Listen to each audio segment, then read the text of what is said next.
नमस्कार, सतर्क महाराष्ट्रामध्ये आपलं स्वागत। दिनांक 27 फेब्रुवारी रोजी इंद्रायणी विद्यामंदिर संस्थेचे इंद्रायणी महाविद्यालय या ठिकाणी मराठी विभाग आणि इंद्रायणी वाङ्मय मंडळ आयोजित मराठी भाषा गौरव दिन आणि कवी संमेलन मोठ्या उत्साहात पार पडले।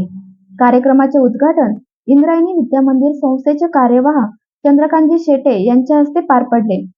इंद्रायणी विद्यामंदिर संस्थेचे अध्यक्ष रामदासजी काकडे यांनी या कार्यक्रमासाठी शुभेच्छा दिल्या। मराठी भाषा गौरव दिनानिमित्त आयोजित कवी संमेलनामध्ये कालिका बापट गोवा, भरत दौंडकर शिरूर, नारायणपुरी छत्रपती संभाजीनगर तसेच हेमांगी नेरकर मुंबई यासारख्या दिग्गज कवींनी सहभाग घेतला होता। या सहभागी कवींनी आपल्या कवितांमधून मराठी भाषेचे महत्त्व आणि बदललेले स्वरूप यावर दृष्टिक्षेप टाकला। तसेच यावेळी पुस्तक परीक्षण स्पर्धेत यश संपादन केलेल्या स्पर्धकांना महाविद्यालयातर्फे प्रमाणपत्र देऊन गौरविण्यात आले। हा कार्यक्रम यशस्वी करण्यासाठी प्राचार्य डॉक्टर संभाजी मलगे, प्राध्यापक डॉक्टर विजयकुमार खंदारे, प्राध्यापक डॉक्टर संदीप कांबळे, प्राध्यापक सत्यजित खांडगे तसेच इंद्रायणी महाविद्यालयातील सर्व शिक्षक, शिक्षकेतर कर्मचारी तसेच विद्यार्थ्यांनी मोलाचे सहकार्य केले। सर्व महाराष्ट्रीय मराठीचा आपल्याला मुळापासून अभिमान आणि आपण कॉलेजनी हे जे निघणारे कार्यक्रम नंतरही तुम्ही आयोजित करा, संस्था निश्चितपणे आपल्या पाठीशी राहील।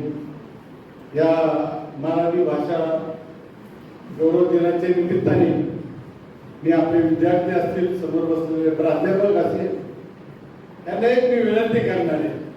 आज आपण असा संकल्प करूया, रोज संध्याकाळी झोपण्यापूर्वी प्राध्यापकांनी निदान 50 पानं तरी मराठी भाषेच्या निरनिराळ्या पुस्तकांचे वाचन करावे आणि विद्यार्थ्यांनी देखील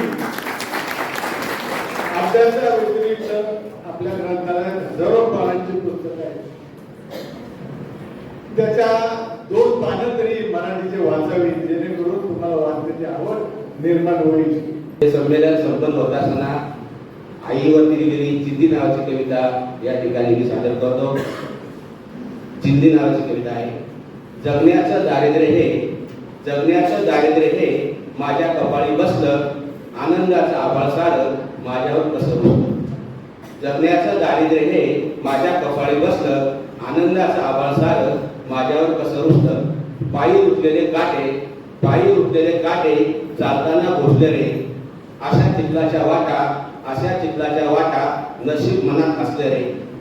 अजून वाट मोर दूर चालायचं घेऊन भार, कसं जगावर राजा वाहे रक्ताची झाड।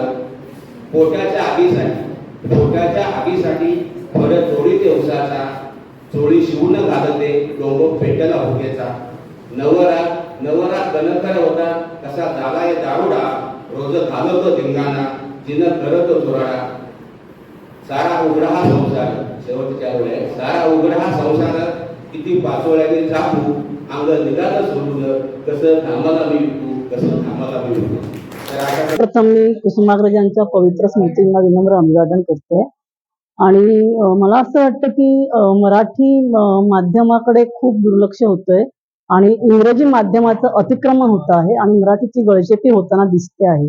त्याच्याकडे आपल्याला दुर्लक्ष करून चालणार नाही आणि सगळीकडे मराठीचा जागर आज ह्या निमित्ताने होतो आहे। ते फार चांगलं आहे की बाबा यातून मराठी प्रेमी निर्माण होतील आणि मराठी इकडे आपल्या शहरी भागामध्ये, सर्वच शहरी भागांमध्ये आपल्याला फार कमी मराठी माध्यम दिसतात आणि मराठी बोलणारे किंवा मराठी वाचणारे वगैरे फार कमी माणसं दिसत आहेत शहरी भागांमध्ये। तर ग्रामीण भागामध्ये चित्र वेगळं असू शकेल, पण इथे दुर्लक्ष होऊन चालणार नाही। इकडे गव्हर्नमेंटने सुद्धा म्हणजे आपल्या शासनाने पण लक्ष द्यायला हवं आणि जास्तीत जास्त मराठीकडे सर्वांना वळवलं पाहिजे आणि सर्व पालकांची एक जबाबदारी आहे की आपल्या घरामध्ये मराठी बोललं पाहिजे आणि मुलांना कितीही इंग्रजी माध्यमांमध्ये गेले तरी मातृभाषेकडे त्यांना वळवलंच पाहिजे। आणि भाषा गौरव दिन आहे, या निमित्ताने मी असं सांगेन की प्रत्येकानं समकालीन साहित्य वाचणं गरजेचं आहे। मराठीमध्ये खूप नवीन काही येत आहे, खूप नवीन पुस्तकं अशी आलीत की आज रील्स आणि व्हिडिओमध्ये आपण सगळेजण मशगूल आहोत। ते रील्स आणि व्हिडिओ सोडून मराठी साहित्यामध्ये फिंद्री नावाची कादंबरी आली, नंतर रिंगाणला साहित्य अकादमी मिळालं. त्याच्यामध्ये काय आहे हे मराठी भाषकांनी वाचलं पाहिजे आणि ते वाचल्याशिवाय आपली मराठी भाषा अभिजात होणार नाही, तिला ज्ञान भाषेचा दर्जा मिळणार नाही. जास्तीत जास्त वाचक वाढले पाहिजेत. म्हणजे पुस्तकातली कविता, पुस्तकातलं साहित्य मस्तकात गेले पाहिजे, मस्तकातून परत पुस्तकात आलं पाहिजे. अशी देवाणघेवाण होणं ही ज्ञान भाषा होण्यासाठी फार गरजेचं आहे असं मला वाटतं. धन्यवाद. की माझ्या गोव्याच्या भूमीत गड्या नारळ मधाचे, कड्या कपारी मधुनी घट फुटती दुधाचे.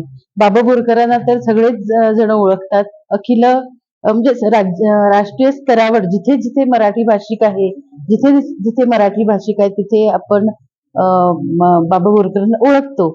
आणि कुसुमाग्रज जे आहे, ज्यांच्या आज जयंती दिनी हा मराठी भाषा गौरव दिन साजरा केला जातो, तर ते समकालीन होते. आणि अशी गौरवशाली मराठीचा जो इतिहास आहे तो गोव्यात सुद्धा मराठी भरपूर प्रमाणात बोलली जाते. गोव्यात मराठी भाषिक आहे.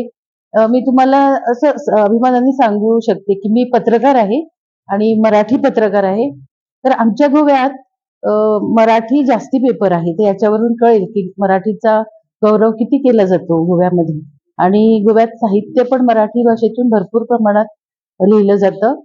आज या कार्यक्रमाला जेव्हा आले तेव्हा एवढे मुलं बघितली समोर, विद्यार्थी आणि मराठी भाषेवर प्रेम करणारी लोक, तेव्हा खूप बरं वाटतं. सर्वप्रथम मराठी भाषा गौरव दिनाच्या सर्व मराठी माणसांना, सर्व मराठी मनाला हार्दिक शुभेच्छा देतो. काही लोकांचा असा समज होतोय की मराठीला याच जाते की काय, पण मला वाटतं जोपर्यंत येरे येरे पावसा तुला देतो पैसा हे गाणं जिवंत आहे तोपर्यंत मराठीला घाबरण्याची आवश्यकता नाही.